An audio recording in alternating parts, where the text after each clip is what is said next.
Hello guys, ayan.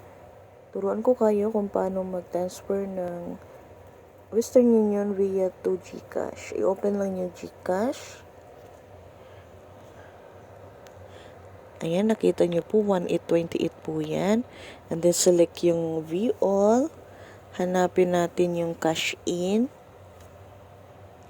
Pagkatapos, hanapin po natin yung global, partners and remittance. I-click nyo po yan, tsaka hanapin nyo po yung Western Union. Ayan, pag nahanap nyo na yung Western Union, ilagay nyo po yung expected amount, tsaka MTCN number na binigay ng nagpadala po sa inyo via Western Union. Tapos, click lang yung next.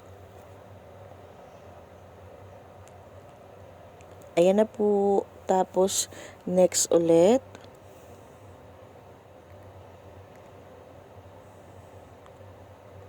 Antayin lang natin na ma-process.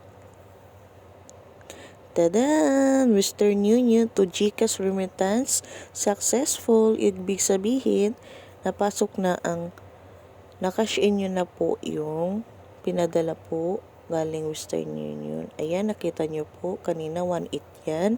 Ngayon, 3,000 na siya.